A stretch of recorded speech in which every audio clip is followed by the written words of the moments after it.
All right, the moment you have all been waiting for. This is the extensive version of hip hop clubs in Tokyo. You might have seen the short version, my club dangers, nightlife prep, and my hip hop club disclaimer. Now it is time for me to actually give you the review and layout of all of the hip hop clubs. Now, you're going to be looking at a beautiful map, right? I have pinged where the hip hop clubs I'm talking about are at. It is a Google map, so these are all very Googleable, and it should have the name in which they go by. What you are going to notice is that a good portion of the hip hop clubs are in 1 to 2 main areas, and then you kind of got like, or your hip hop adjacent clubs kind of spread out. So you have some stragglers all by itself. So, just in the way that it's set up, here's how I broke it down. First, Block 1. Block 1 is called Shibuya Station. These are all the clubs you can get to via Shibuya Station. You might have to take different exits. You might have to go in different directions to get to them. But realistically speaking, it should take you no more than 20 minutes walking to get from one club at one end all the way to the club at the furthest end. I know I have walked them, but most of them are close by. It doesn't really take you that long to get there. You just got to know which road to take and don't take the wrong turn. Next, you have Roppongi. Now, Roppongi, it just means you could get off at Roppongi Station to get to these clubs, or you can get off at Azabu Juban Station, which will get you to One Oak if that is the closest club you want to get to. One Oak is typically by itself, and then R3 will be the other end. I've never walked from One Oak to R3, but I have walked from One Oak to Ibex. So I'm assuming that from Ibex to R3 or Jumanji 55, that's like 7-10 minutes. It's probably going to take you about 30 minutes to walk all the way from R3 all the way down to One Oak. So that one might be a trek, but there are other clubs in between. All right, next club, I call it block number 3, Shinjuku Station. It's only one club, but you're going to be able to get off at Shinjuku Station. There might be other clubs nearby. I don't fully know. What you're going to realize is around that area, there are club promoters. So those club promoters might promote Pink, or it might promote another club to walk to. I think the promoters are nice, but then again, bias. So take what I say with a grain of salt. Do it for yourself if you want to, but typically there's a promoter and they'll tell you where to go. All right, block number 4. To me, it's Ginza. This is where Zook is. I'll talk about that later on. This is like your hip hop adjacent club. You're gonna have to get a taxi to get from there to go all the way to Shibuya, because you will not be able to walk to Shibuya. You can't even walk from Shinjuku to Shibuya in a fast manner. You're going to be sobering up by that point. It's probably going to take you like an hour. So, yes, those are all of my blocks. Now, I'll do a review on them. I'll tell you what I think are the pros and cons. And I have an overall view. I'm going to need you guys to think with your brain. It might seem negative. Y'all might misinterpret it. I'm just throwing this out there in case somebody wants to come and get my ass. Defamation here is way different than the US, and it does not need to be proven in the sense of it was malicious. It just needed to be a statement, and that it was a statement I said, and that it's confirmed to come out of my mouth, and they had damages due to it coming from my mouth. Whether it was true or not does not matter. I'm working. This is for fun. So please, if you see it and you're like, oh, well, you never gave the overall rating, look and listen. And if you interpret wrong, that's on you. I never told you to think like that. Okay. All right. Now, let me get into Block 1, Shibuya Station. In Shibuya Station, there's OR Tokyo. That's how I'm going to call it. There's Jumanji 3-3, TK Nightclub, Voyager Stand, Harlem, Laurel. I'm going to start with Harlem. It's the biggest one, most known one, I think, out of this location. All right. Things that I noticed that I was kind of impressed with. This club is mainly hip hop. You would think on this list it would be more. You would think that's the minimum. But if you have not seen Hip Hop Club Disclaimer, you're not understanding what I'm saying. Next, one thing I noticed that I was intrigued with is that the area near the DJ is the dancing floor. Very big, very beautiful. They do have little tables that you can stand around. But in the back area, it is a smoking area. So the smoking area never touches the dance floor, which means you can't smell smoke and people aren't smoking there. And, it's like, oh, well, that makes sense. Well, unless you've been clubbing in Tokyo, there is a common occurrence, especially in bars, that says no smoking, and clubs that say you cannot smoke. People will still come and smoke. That's why you'll see a no smoking sign, and then right beside the no smoking sign is an ashtray. If you have asthma, you have been warned. Next, one thing I noticed is that there are a lot of foreigners. They're just up my speed. So it's a lot of shimmy, shimmy, ya, shimmy, ya, shimmy, ya. Good times. Maybe. So there's a lot more laughing, more relatable mixes, things of that nature. Now, there's some things I observed that caught my eye. And one thing is that it's easy to get things took while you're in Harlem. I put a drink down, it was gone. I think my credit card got took. It did. So, yeah, I did not like that experience because of that. Next, it's easy to bump into the tables. So, there's a dance floor and there are tables spread around. Typically, the tables, if I'm not mistaken, are near like the poles. But the thing about it is, depending on who's dancing, they might move the table and now you're bumping into the tables. Which is why I think I ended up bumping myself out of bumping my credit card out and then never seeing it again. Also, one thing I noticed is that you have to go upstairs to get to Harlem. Not crazy. Clubs here will either take you upstairs, downstairs. If you need handicap accessibility, this club is not for you. Because you are going to have to take the stairs up. You're going to have to take the stairs down. There has not been an elevator that I have seen. Drinks are, I think, okay. I don't have a complaint about my drink. Drinks were strong. Night was good. I did not get to see the dancers, but some nights Harlem does have live dance groups. So, yeah, take all of that and look for the overallness in it. I'll leave that up to you. Next, TK Nightclub. Now, the things that have caught my eye with TK Nightclub was that it is a very big dancing area. So you have a very big dance floor in the main room and even in the smoke room, hip hop room, which I'm going to get to in a minute. They also have like a nice little shimmying floor. How do I say this? The bathrooms are in between the hallway from the main floor to the smoking room, hip hop, R&B room.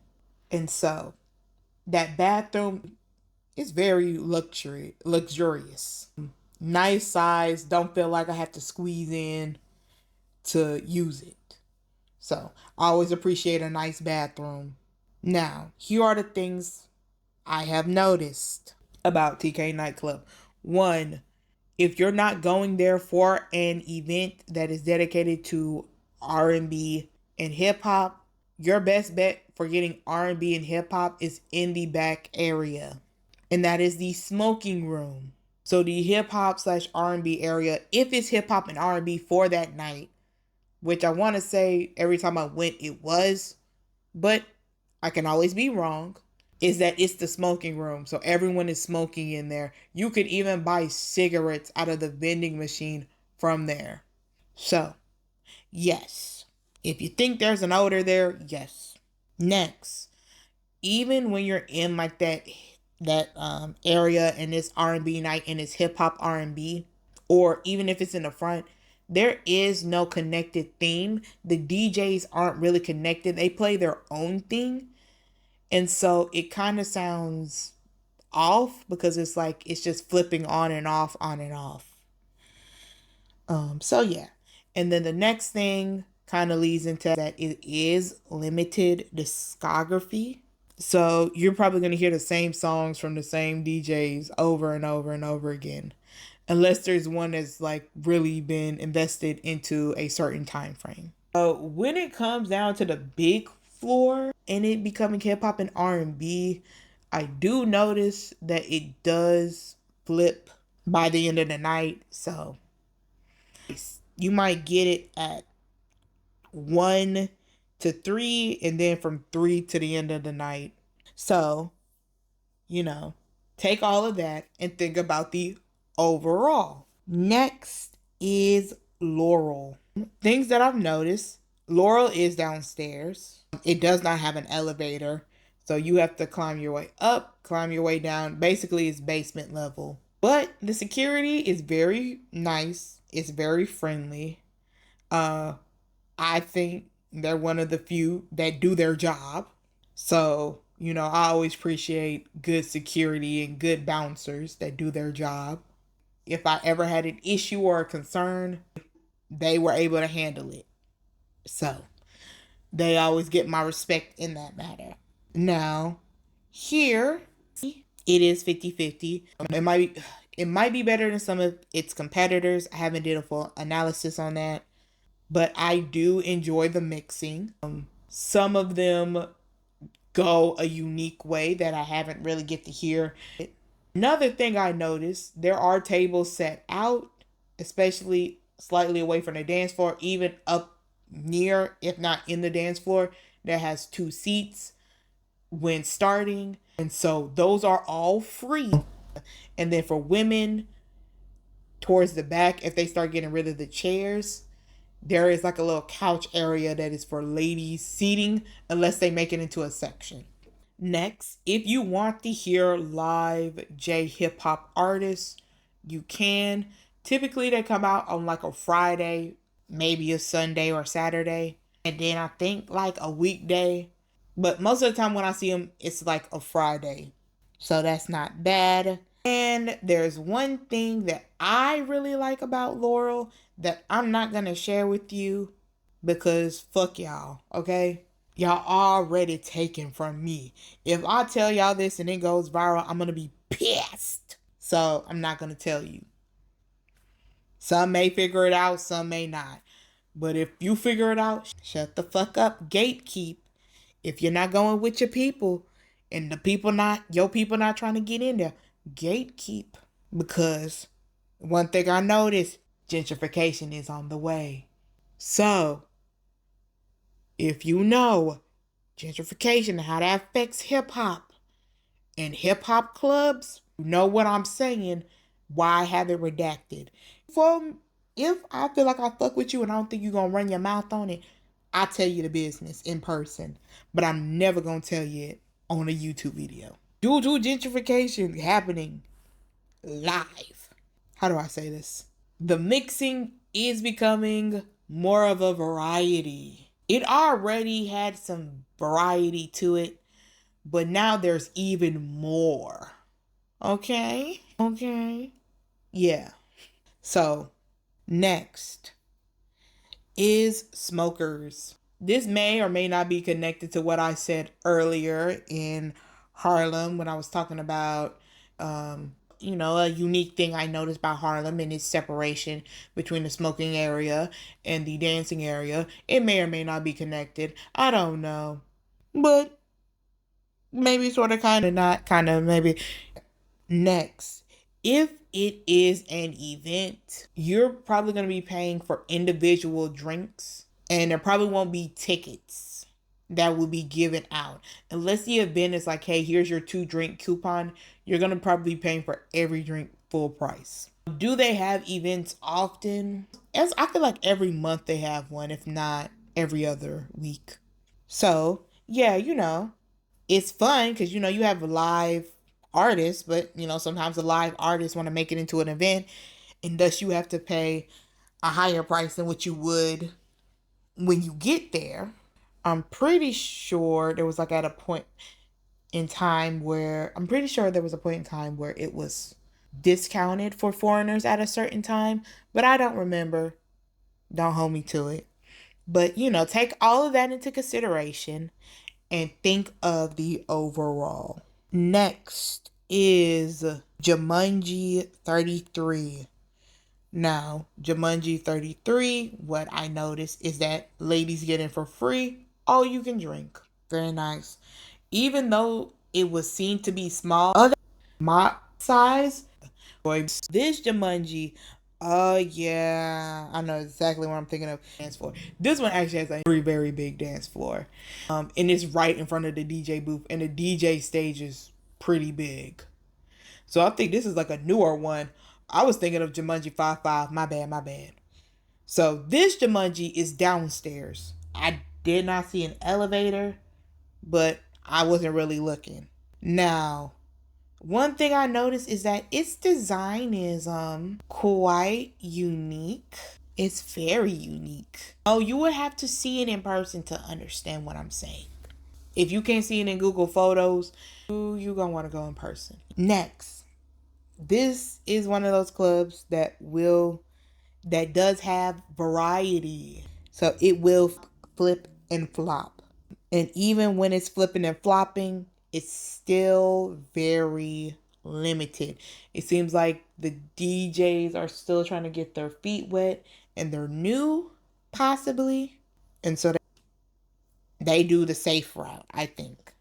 But I would say overall, it's a drinking package, all you can drink. It's typically going to be opened around the same time as the other clubs. So, if you are thinking about pre-gaming, I think this might be for you, right? Unlimited refills. They don't put you on a time limit on when you can have the refills. They don't do shots, but mix it in. It's pretty good. I don't have a complaint about it. They have some safe bets. And so take all of that into consideration for the overall review. Next, I did not put that on the map, but there is a bar called DJ Bar Rep. I keep calling it Warp. And this bar has a more distinct feel to it. It kind of feels like a little lounge area. It does have an elevator. You can only enter into this bar at night through an elevator. It is right in that building complex with Public Stand Shibuya, the most popular one at Shibuya Crossing. You would think to go up the stairs to get there, but that's only going to take you to Public Stand. You actually got to go in front and you have to go up the elevator to the floor to get to that club or DJ bar. Sometimes you'll notice, like, when I first went, I was completely lost and I didn't know why. And I realized all of the men stand in that fucking area to smoke and to just stare at people. And so I thought I was in the wrong place because they was eyeing the fuck up out of me. Why are y'all all standing in front of it? No one can get to the elevator. I thought I was going crazy. I asked a crossing guard or one of the staff there, and they're looking at me like, I don't know what you're talking about. It took us walking around 5 minutes to even get there. I almost gave up, but it was late. And I was determined to go out for the night. So, to me, it was not an easy find, especially when you're new and you're trying to look for it and you don't understand that some of them are on different floors. I think, my eyes could not perceive the sign in which it should have been perceived. So, I had a hard time distinguishing the location along with the confusion I had due to the crowdedness of it being guys only in that area. So I was able to get up to the elevator. I was finally able to find it. You're paying about how much? You're paying about one. It was like in the 1,000 yen range. It was like 1,000 to 2,000 range. You get in, and you know, you know, you know, and the DJs, you know, you know, and the music, it was very unique to a hip hop club. So unique, I don't think I ever heard it in a hip hop club before. It might have been it's on its own wave, you know, you know. But they do have a 2 drink coupon. They did. Last time I went, they didn't. So overall, it's you know. All right, next. OR Tokyo. Now, OR Tokyo is in like OR Miyashita Park or Miyashita Park, however you want to say it. Now, this one is unique because most people don't talk about OR Tokyo. I do think it's dedicated to locals, so I don't really have a complaint about, people not knowing. But I mentioned it in the other videos, so I'm going to mention it here. One thing I noticed, drinks are typically cheaper than some of the bigger clubs. So, I was able to get more bang for my buck. They do have a food vendor, but it sold out when I came. So on the 3rd floor, which I didn't even mention, there are 3 floors. You got to go upstairs, none of which have an elevator. They don't have elevators. So, unless you're fine with staying on the 1st floor, which might have the door open all the time, some of the times, depending on the weather. So there are 3 floors. Each floor can have a different theme. Most of them do have a different theme. Bottom floor typically is more like your pop American style. 2nd floor varies. It could be like your anime, J hip hop, J rap. And then your top floor is a bag. Sometimes it's hip hop, sometimes it's pop, sometimes it's EDM, sometimes it's anime. Sometimes they'll bring out live dancers and they'll dance there. I don't remember them bringing out artists, but the biggest DJ set that has the biggest dance floor is on the 3rd floor, and they actually project different designs, and they have like videos playing on the 3rd floor, but it's like pertaining to like the music. I think you pay one fee at the entrance. You get checked by security. You pay that one fee. You may get a drink coupon, and you have access to all 3 floors. So that's a fun night. So those are things I have noticed. And then other things I have noticed is that it's focused on Japanese hip hop, which is fine. So if you're coming here for American hip hop, you're going to be in for a shock. So there's not that. Typically, there's only going to be one floor for it. And in my honest opinion, it's probably going to be the floor that has the least amount of dance room. Because most people, when they listen, unless you're dealing with like the younger men, then they'll jump around and do their thing. But everyone else is kind of sitting and bobbing their head. Especially if you see like the older gentlemen, that's what they're doing. That's kind of their MO. Nothing wrong with that, especially because it's not really for foreigners, or, well, let me say it's not for foreigners. Because this is more catered to local hip hop or local audience members, it's not, the entrance is more pop, so if you like that, you can. But if you don't, then it's not. I will say they do have nice seating. 2nd floor um has like a mirror ceiling. Lights are nice. 2nd floor lighting is nice, and 3rd floor lighting is stunning. I wish I took a picture of the third floor so you can understand what I'm saying. But sometimes the third floor might be brightening because of its brilliant lights. So there's that. Staff very friendly, very open. See, if there's one thing that I really notice about it is that it is hard to locate. And it's not necessarily hard to locate because of the region in and of itself. It is the fact that it's in like a plaza, right? It's like near a hotel somewhere, and it's also near the Gucci store. So it's around that area. And you can get to the region or Miyashita Park. But the issue is you Google specifically has this problem of trying to give you actual locations to get to that actual store. It will only drop you off at Miyashita Park. And depending on which way Google drops you off at, you're not going to find it. You're not. I had to walk around for like 5 minutes. No, I lied. It was 15 minutes because I thought I was in the wrong area. I had to wait until there was a bunch of men standing outside of the entrance area just to realize that is where the club is. And with that in mind, I would say you could be deterred from going there, especially if you're going after pre-gaming. That will blow your buzz very fast. It did for me. It deterred me so much that I just went and I walked to another location.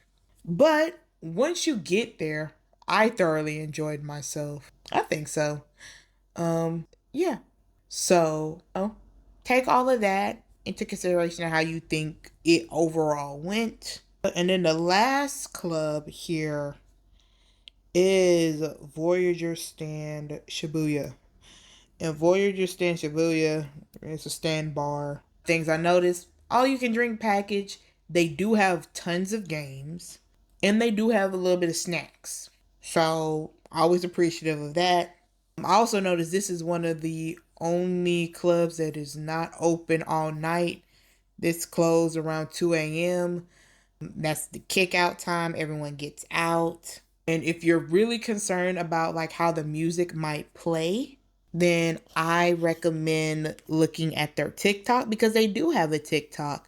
But typically I see it live streamed. And when it is live streamed, you get to see what that DJ set is, even though you don't get to have a replay of it. So if you want to try to experience it and see it, I recommend doing that. I'm pretty sure you can just type in Voyager Stand Shibuya and it will take you there. Is it hard to get to? No, it's not. Now, the Jumanji one is harder to get to because you're going to need signs for it. And so you have to read the signs to get there. But if you put it in Google Maps, I've walked it. So, yeah.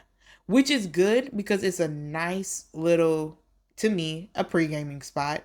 And you can go try out all of the other clubs around.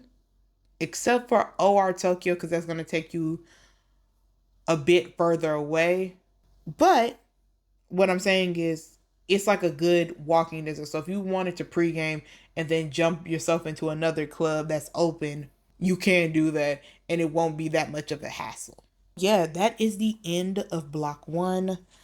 This will be part one of however many it takes. So yeah, I'll see you around. I lied. There's not going to be a second video. This is all going to be one video straight through. Y'all just got to look through the chapters. All right, let me get on to it.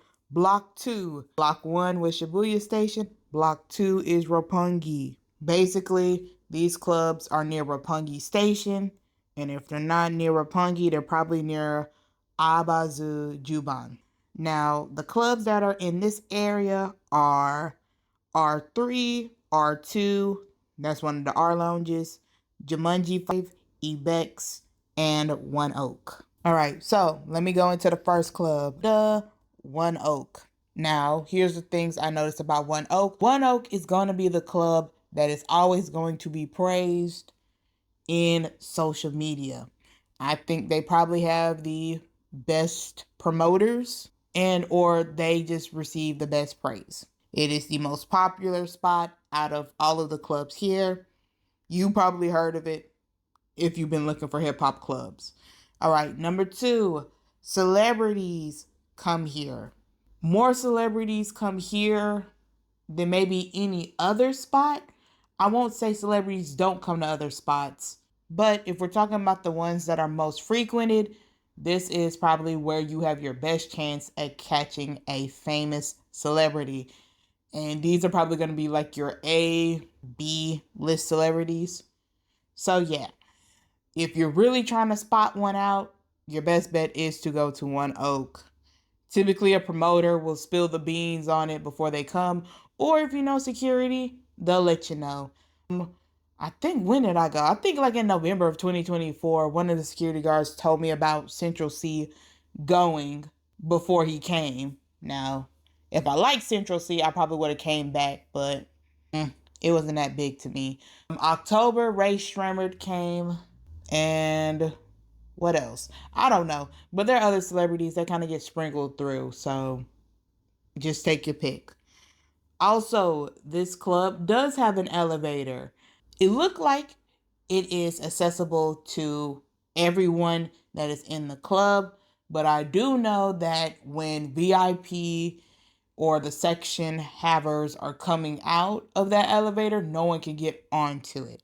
So like the sections get priority, and then if you need to use it, you can, but most of the time you just will go up and down the stairs. Which brings me into what I noticed. It is 2 floors. I think both floors are quite beautiful and they're spacious. So it's not really cramped. It's almost like its own little building. And the stairs in and of itself it's quite a unique experience. I thoroughly enjoy going up and down the stairs just because I don't know. I just like hearing the transition, which kind of gets me to other things I have noticed. One thing is, even though One Oak promotes itself in the area of hip hop club, it's not fully hip hop, as mentioned in my disclaimer. But the first floor is actually Latin floor. So typically on a Saturday, if you're coming, which most likely you are, that is for Latin music. And then all the way down on the floor below, that is for hip hop. Now, I'm always going to mention, because, One Oak prides itself on this. But in my experience, the hip hop music is a bit wishy-washy.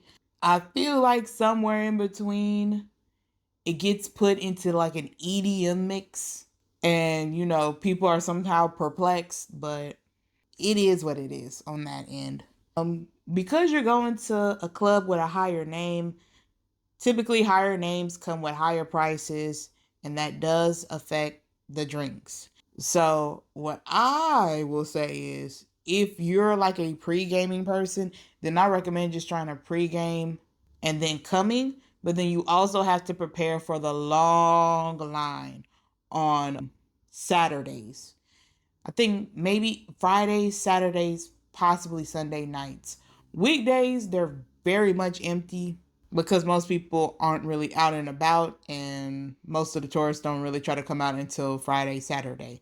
And no, most celebrities don't come out on the weekdays. The pattern I have observed is that it seems they come out on the weekends, mainly Saturday. So you're going to be waiting in a long line. If your shoes are not comfortable, I do apologize in advance. Typically, men and women have to wait in the same line. So there is no drink coupon. Maybe there's not. Go at your own risk on that. Then I put a thing you're going to notice here is the men.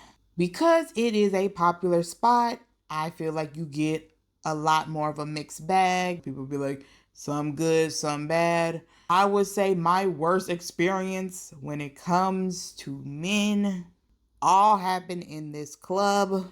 I can say personally that in coded language, security may have turned, how do I say this? Security may have lost focus or was dealing with other things. So therefore the issue that happened with me was not addressed and or handled via security guards.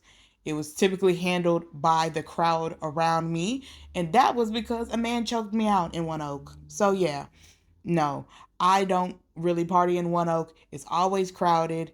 The drunk men always start some bullshit somewhere, and security somehow is extended.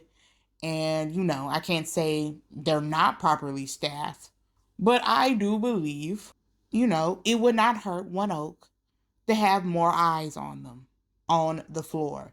That has happened multiple times. I have seen it with my own eyes. If you have seen my episode of talking about the club dangers in club in Tokyo, a portion may or may not, allegedly, partially non-allegedly, be because of One Oak. So, what would I tell you overall? Go at your own risk. That's it. You're gonna flip a coin. That's your luck. Maybe. I'm joking. Not really. Kinda not. Partially. Whatever will not get me sued, that's the answer. Bada bing, bada boom. Let's keep it pushing. Next, R3. They have a little bit of everything. So you're gonna notice like they have different events that happen at R3. And so a lot of things black, it's gonna happen at R3. They might happen all in one night. They might have their own separate night, but mostly all things black will happen at R3. I think they had a cherry henny, and I have been in love with them ever since. So I typically will go back. Next, door security, not necessarily inside security. I haven't really seen where like the inner security is. I know they're at the entrance, but I don't really see them walking around. But I could be drunk off my ass. Don't hold me to that. But the security typically at the top part that stands at the stairs is really nice. He'll hold a conversation with you, especially if it's not busy. So I always enjoy an effective and nice security guard. And also in R3, another thing I noticed is that their bathrooms are nice and spacious. Oh, they're so nice and spacious. It is and it seems clean. Like I don't really, how do I say this? I enjoy when there's a clean bathroom and I don't have to worry about it. I think the only thing I really have to worry about when it comes to R3 is if there's enough toilet paper. Now you're going to get into something a little iffy. Other things I noticed is that, as I mentioned before, you got to go down the stairs. So there's a bouncer at the top of the stairs. So when you're walking around, you'll see that bouncer. He'll check you in, kind of double check you, get your ID. And then you have to go down the stairs. And that's probably where you're going to pay for your stuff. And it is what it is. The pricing is different. So if you don't really like stairs or you can't really go downstairs, you could call them to see if there's any accommodations, but I don't remember there being accommodations. It seemed like everyone just walked up the stairs. But you never know if you don't ask. Next, other things about R3 is the fact that they do also host celebrities. So I'm probably going to date myself when you're hearing this recording, but I think Rotimi, I'm about to say Rotimi, he is going to be there on Saturday. Will I go? Maybe. I'll see what's going on Friday, figure out if I like the vibe and if I want to pay that much, and maybe talk to the security. He might give me some 411 and I'll figure that out when I get there. But the artists do come, and when the artists do come, it's a very enjoyable time. They also have different events because they do partner with R&B After Dark, which is great. More black events, more cultural things. It do involve Afrobeat, soca. There is old school hip hop. There are so many things that they have going on that they typically on their website list it week by week basis. I think the only downside is because there's so many events, you're most likely going to pay full price for everything, including the drinks.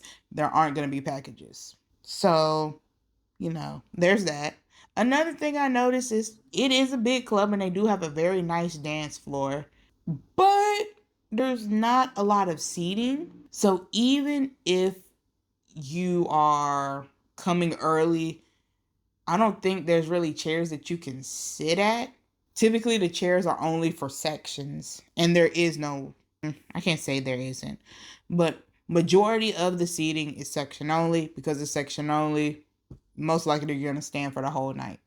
And then another thing I noticed is the DJs, because it's basically all things black at R3, or I won't say all things black, because it's majority things black music wise that come from all different regions. Sometimes they like to fuse in different songs, especially they like to fuse genres. And some of the genres you can fuse and it has a nice transition. Others are a bit questionable. So if you're very sensitive to how the DJ switch music, this isn't going to be the worst one, but you really are going to notice it. So there's that. Now, taking into consideration all that I just said, and that kind of goes into what you might think is my overall opinion, I will say that I do go to R3 every now and again. So take that what you will. All right, next is the R lounges. Now, the R lounges are different than R3. You would think it would be set up like R3 because they're all kind of under that same umbrella. But R2 is not like that. And I haven't seen R1. And I'm pretty sure I had to pay to get into R1. But they're unique. So like R3 is like its own little sway. And then R2 is what I'm going to talk about when it comes to this R lounge. Walk-in is free. There's not security that I know. And when you get there, it's all one floor. In the center, it has all of the bartenders. Around all of the bartenders on all four sides are counters in which you can stand at and order. The music entertainment is typically an in-house DJ. I won't say it's their DJ, but it is a DJ. And they do different mixes, none of which were hip hop, but I think it was like R&B. It's different types depending on the DJ of the night, depends on what type of genre of music gets played. It's nice. It's typically when you walk in, it's like a chatting spot. So most people, when you see them, they're already chatting with their friends. And then some people are just very nice enough, they'll walk up to you and talk to you. Even though it's hard to talk over the music and other people chatting, I would say it's still a pleasurable thing to walk into. Now, on to other things I have noticed. One of the things I have noticed, other than the ones I have mentioned, is the fact that this one, because it holds itself to a higher je ne sais quoi, that higher je ne sais quoi is reflected in the type of drinks they make. And because of the drinks they make, it's quite unique. They're more like craftsman cocktails, muddled, things of that nature. It's also reflected in their pricing. So if you're going to like all of the other clubs, you'll probably be like, oh, you're paying maybe 1,000 yen on average. Not here. This one is more like 1,500 yen. I want to say the cheapest one was like 1,200 yen, but I might be saying an inaccurate statement. So now, why am I still kind of unsure on what the pricing was? Well, when you walk in, the counter is first come, first serve. Because the counter is first come, first serve, a lot of people are already standing there. And you have to locate where the menu is so you can order your drink. And the thing about it is because everyone's kind of bombarding what I perceive was like, 3 to 4 bartenders at a time, and it's like 20 people surrounding them. They pick their VIP or their priority to go first, then they'll kind of go down the list. It can be difficult, especially when it gets busy, for them to kind of go as fast as they would desire. So you do have to have patience. I don't mind the wait. I came later, things of that nature. So if it's time, I have to wait to order and then wait to get my drink. It's not the end of the world. But if you're with people who are very snappy, and this, you might want to think about it.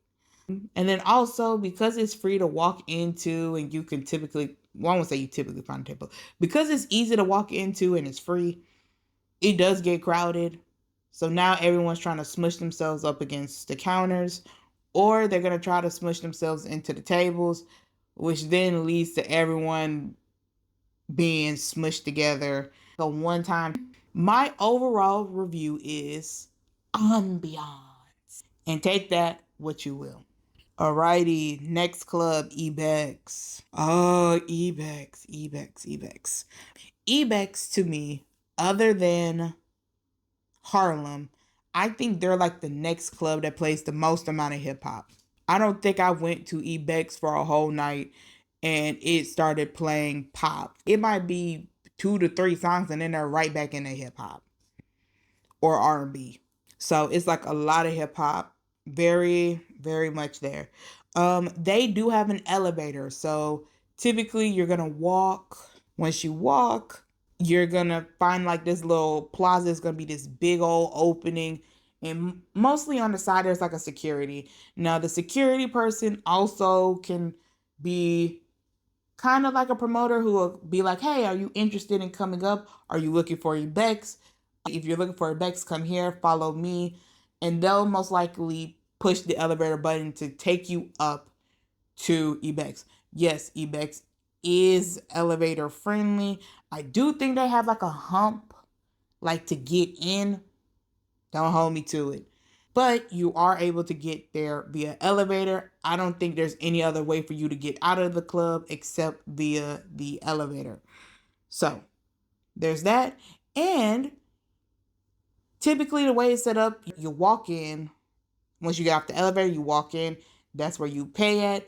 Then you'll take like a left. You'll go up. You'll see the bar counter right there. It's so long.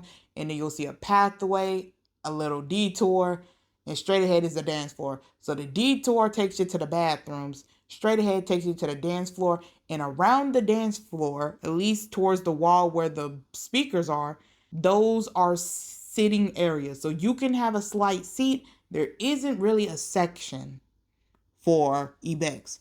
So when you get there, if you can find seating around that wall area, you're good. I haven't seen security or the at Ibex tell you to get up, so you're probably safe. So there's that. But other things I have noticed about Ibex is that every time, if not every other time, I have noticed officers, and they typically are in front of Ibex. Now, does the situation get easily diffused? Yes. Typically, it's just a mad drunk person. Mad at what? I don't know. But most of the time, you'll kind of see them. You'll see the person kind of yelling, talking, or something like that.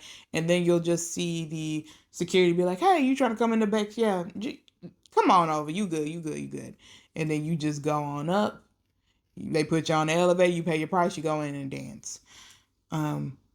It's never become a you problem. But if you're kind of like, is everything okay? Other than that, I haven't seen an issue. But that's bias. Haven't fully experienced it. Next, one thing I noticed as I mentioned the layout, you have your counter, you keep going straight, there's the dance floor. I told you about the detour to the bathroom, but trying to go from that little walk-in area straight back to the dance floor can be narrow, especially when it gets packed, which makes it hard for you to either get to the bathroom or get to the dance floor or get your drink. And then the next thing you notice is it's not as lively. Weekdays, majority of the clubs aren't lively. But even on the weekends, it may not be as jumping as One Oak would be at 1 a.m. or R3 at 2 a.m. What else? And I think that's just because Ibex is considered the after party spot because Ibex is open until 7 or 6, one of the two. So because they're open later, most of the people, once they get kicked out of like the other clubs around, they come over directly to Ibex and they continue partying and dancing until they close. So if you want to find it as the after party, it is what it is. So if you're trying to come earlier than the after party time, you have a possibility that it's not going to be the energy that you desired. So overall, I would say after party. It's the after party. Take that what you will. Okay. Next is Jumanji 5-5. So, as I mentioned with Jumanji 33, it is all you can drink. Typically, these clubs do have a long counter area. I think it went through remodeling, so it might be on the second floor now. I remember it was on the first floor when I first arrived, but I think it got remodeled to the second floor. And the second floor is so much bigger and it's so beautiful. But take what I say with a grain of salt. They could be. But when I used to frequent Jumanji 5-5, it was on ground level. You just walk up and you can go in. Women, well, the club altogether is all you can drink, but the women can get it for free. Next. So that's what I've noticed. Other things that I have noticed is the fact that I say it's hip hop, but it does switch. It can switch. It will switch. On Saturdays, Sundays, Mondays, Tuesday, Wednesday, fuck. Any day ending with a Y, it will probably change from hip hop to something else, then flip it back and then switch again. Just like that, it's very limited discography. Now, if Jumanji 5-5 is on the first floor, on the level floor, that dance floor was quite constricted. So you had like maybe a little seating area around the edges, and then you kind of got shoved into the center. So it wasn't much space. If you're on the second floor, then there is a lot more space, and you'll be able to dance and kind of hug the corners without having to bump into people. So yes, there's that. And then another thing I noticed, if my memory is correct, is the fact that when it was on the first floor, you can smoke in the club cigarettes and e-cigarettes. So because you were able to smoke in the club, just you have asthma, take caution with it.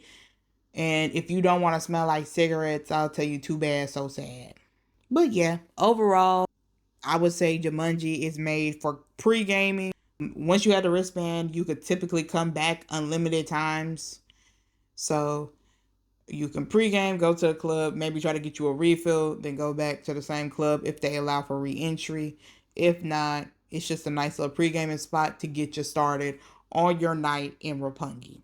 And that wraps up all of Block 2, going into Shinjuku, which we're now getting into Block 3. Block 3 is Shinjuku. I called it that for Shinjuku Station. And this club is called The Pink. To me, it's a newer club. Well, I would say The Pink is a newer open club. I don't know how many years it's been open, but when the promoters used to try to stop me to get into Pink, they keep talking about how this is a new club. So, I tried it. It was 500 yen for the ladies to get in. The price could have changed. It seems like they have a promotion where it's like 500 yen before a certain time. It is down the stairs. So I think you get caught by security upstairs and then you pay downstairs. And it's a nice looking area. It seems like a new looking area. It seems like it got AC and ventilation in it. So when you get in, you'll probably go through the door, come in, you'll see the bar counter. That's where you're going to get your drinks from. The drinks seem to be fairly priced. I don't think there was one that was like, I felt like was exorbitant. So there's that. They also have coin lockers.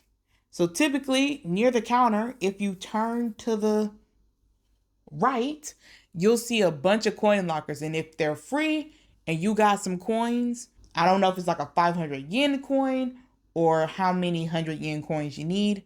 If you have it, you can use it if it's open. Just keep the key on you.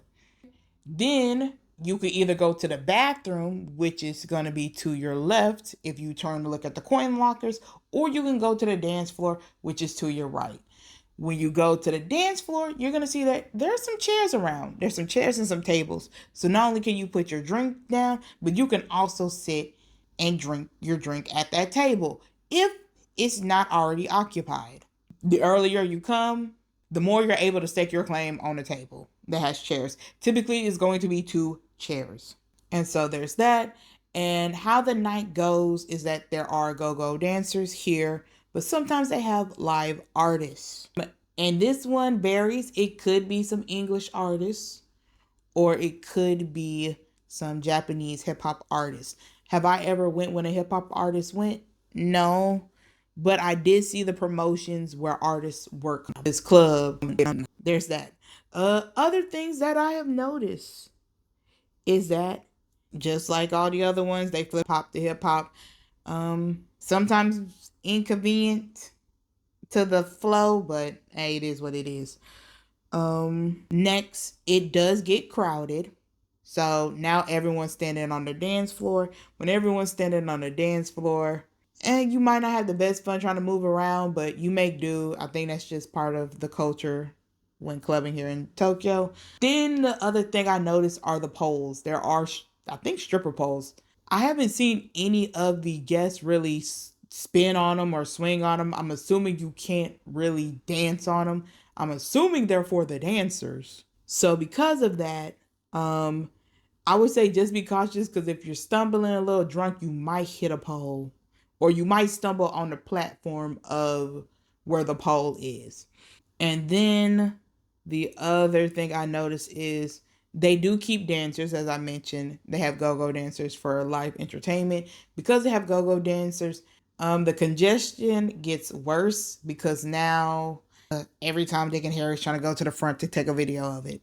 So, when I went, I think 1 or 2 times, it wasn't bad. I enjoyed myself. Did I stay long enough? I don't think so, to see the whole night through, because it's only one club in Shinjuku that's a hip hop club. And I was like, I could go take the subway to Shibuya or Roppongi, and I'm guaranteed to have a fun night, or take my risk at the Pink for the whole night and risk it being wishy-washy. And no. Now, if Shinjuku has another hip hop club and that's within walking distance, and I enjoy that one, I'll probably make like a whole separate review on that. And I'll probably stay in Pink and experiment with it, and then understand that I can just go walk to the other club. But overall, I think use all the information to come to your conclusion. All right. Next block is Ginza. So you're going to get off at Yurakucho Station, and that little area is Zouk. Now, the things I noticed about Zouk. Zouk, 2 floors. One floor typically has the live DJ mixing different things. When I went, because it was hip hop night, top floor is typically going to be R&B. Somewhere in that area, there's like a whole separate little section off for bartenders. Anybody can go and do bartending, but you can't really sit in those sections. Those are for like VIP, because those VIP people are able to look down onto the bottom floor. The bottom floor is the big dance floor, and that big dance floor is what is it? That's typically where all the guests and artists are gonna go. So there's 2 floors. I mentioned that. And each floor seems like there's enough space to talk and mingle with people, while the people on the inside are able to dance. So I do enjoy the fact that if I wanted to stop dancing, I can go to the counter area, probably sit in like that little crook towards the back where like a bar kind of stops you from really going all the way through to the dance floor. And you could stand there for a minute as long as staff says so, and you could talk to people, and it won't inconvenience people wanting to dance because the dancers are going to go to the dance floor. The dance floor is quite big. I don't think I ever had a problem going and dancing my heart out, except when celebrities are coming, but even then, they still make enough space to dance. So, that, and then I also like the fact that they have strong drinks. Either that or I just pick strong drinks. What is my main drink? I don't know if it was whiskey, Hennessy. I'm pretty sure it was Hennessy last time I went. I went when who was it? Bobby Valentino went. So there's that. Also, if you're going when hip hop is going, most black people are going. You'll find most black people there. Now, I will say other things I noticed about Zouk is the fact that this club is not focused on hip hop. They just have hip hop events.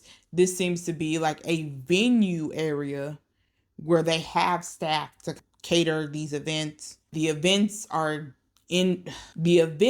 decided based on who reserves Zouk, in my opinion. So because of that, the DJs vary. That affects the music. Take that as you want. Because of that, I could say it could start great and it suddenly changes. There's that. And another thing I noticed is that the bathrooms are kind of hidden. And what I mean by that is it's not like it's it's not like it's a narrow hidden spot, like narrow small spot. It's more like it's off in a crook in a cranny. And if you are inebriated and you're not really focusing on it, you would think that's like a staff only area when that's actually the bathroom. And so you're probably gonna miss it multiple times and then you're gonna be like, oh, this is where it is, and then you'll walk in. But other than that, you know, events still hosted. And I can see why, and take all of that and make your overall opinion. That ends all of the hip hop clubs in Tokyo. Yeah. Okay, next we're gonna talk about events and locations. I'm gonna try to get through this as fast as I can. We have Neutro R&B After Dark. Okay, we're talking about Neutro first. Neutro Group is in Zouk. Well, let me phrase that. Neutro Group. Neutro Group typically covers hip hop R&B. I mentioned that in my short version. Yeah. Their main location is Zouk. Typically, they bring on a bigger live artist, and that's gonna be at Zouk. Oh, damn. Let me talk about it. Things I've noticed that are good. Typically, whenever there's a Neutro Group event, there's a live artist or a live event. Either way is fine. The drinks are typically strong, always appreciated. The venues are most likely beautiful and spacious and nice. Haven't really had a complaint when it came to these events. I always have a lot of fun, so that's why I can say what I say. And all the people show up. So you getting a sprinkle of everybody when Neutro is in. Next, other things I have noticed. You're probably going to meet some good DJs. You're probably going to meet some bad, and the good's going to come after the bad, and the bad's going to come after the good. And you're going to notice it, okay? If you're from the US and you're black, you're going to notice. I'm sorry, I can't control that. Even drunk, you're going to notice. One thing is, you always got to check where the location is. So to me, I always see it as Zouk, but you never know. And because the locations can vary, you just got to make sure you're not going to the wrong location. And another thing that I have noticed is if you are going to see the live artists, you have to wait until about 1 a.m. or 2 a.m. for the artists to go live. I'm pretty sure that's a common thing to happen for like all clubs, but you really notice it when it comes down to here because you're dancing and it's like, oh, it's really just dedicated to this one artist. And it's like, okay, where the artist at? Man, they not. And it's like, oh, we'll come here at 12 and we'll be ready. No, they're not coming on until about 2. And realistically speaking, if you're not really having a friend hold your spot in the front, if you try to come back at 2, you're going to be SOL because everyone's going to smush themselves in. I recommend maybe 12:30, get there and try to see if you can last for like an hour or two. I'm pretty sure one of them came out at 3 a.m. I forget. It would be hectic. You can kind of tell when it's getting close by because they'll probably do like one more lap of entertainment. Because typically, when the artists are there are dancers too as some form of entertainment. So the dancers come, y'all shimmy y'all on the stage. First one is just being like, hey, get the people in, try to get as many drinks as you can, try to stick it out. Then typically when the next set of dancers come in and it's going to be a big shebang, you should try to work your way up to the front and try to stay maybe 30 minutes to an hour. The artist will show up. Overall, even with the wait, if you get to connect with the people around you, you going to boogie all night. It's going to be a laugh. You're going to have your moments. Y'all going to kiki and you're gonna go about your day. But overall, it's a boogie oogie oogie time. Next is R&B After Dark. Now, R&B After Dark has a multitude of locations. You have to look at their newsletter, emails, things of that nature. The ones that I've noticed is that they were at R3. I think they were at Voyager. One was at Laurel. They were at Two Rooms. And one time they were at TK Nightclub. I don't know if they ever went back or not. Okay, let me talk about the things that I've noticed. The host is very nice. I met him, I think, once. He seems pretty chill. He is African American. He do take pride in that. So, typically he do monitor his events. I would say R&B After Dark has some of the best DJs when it comes down to it. You don't have to go 50-50 because typically, depending on the venue, some of those venue people want to put on their DJs. So, because of that, it could be mixed. But if they're like exporting in, like it's R&B After Dark DJs, those DJs know how to mix. I would say they are commonly male and black, but don't hold me to it. It's not always black. And it seems to me that the venues are consistent and nice, and they give proper notification of where they're gonna be at, and if it changed, you do have proper information on where the change is and or if it's canceled. Now, things that I've noticed, you will pay full price. That's just the belly of the beast. I don't think discounts would work, but it no one wants to pay full price for stuff. Cheaper for me, more drinks for me. But it's not a crazy thing. It's logical. Duh. Next, DJs vary. I told you. Some they have house DJs. Well, let me phrase that. Sometimes the venue wants to put on their DJs. And in agreement for letting them host the event, they allow for certain DJs to come up and be represented. Whether or not those DJs are good, the world may never know. You got to experience it to find it out. So yeah, that's just me repeating what I said before. And then finally, a thing you're going to notice is they will always bring out the line dances. Now, I don't mind line dancing. I love line dancing. I don't think that is a big concern for me. However, when you think about wherever that venue is, most of the time, wherever that venue is being taken place for R&B After Dark, you're getting their main clientele. And a lot of the main clientele at some of these venues, not no line dances. They do not know the American dance. Good portion of some of the venues, they might not even know what you're talking about. And you'll be like, oh, well, they have a lot of black people. Just because they black don't mean they African American. Because you got to remember, hip hop is from America, the US. Hip hop was created by who? African Americans. You need to emphasize in this situation the American part. And we have to understand it has African ancestry. Just because you see black people and they all come mean they know how to do line dancing. No. I think I went to one of the events and it wasn't at R3. And it was like, oh, well, we all just dance together. And they're like, we don't know these dances. And they were like, oh, so then I could teach you. And they're like, no, we don't want to learn them. So I'm like, oh, I went to the wrong event. Not necessarily the fact that R&B After Dark is the wrong event. I think I went to the wrong R&B After Dark event. I think I should have went to another one. Because to me, personal opinion here, I think the R3 R&B After Dark events are much more fun.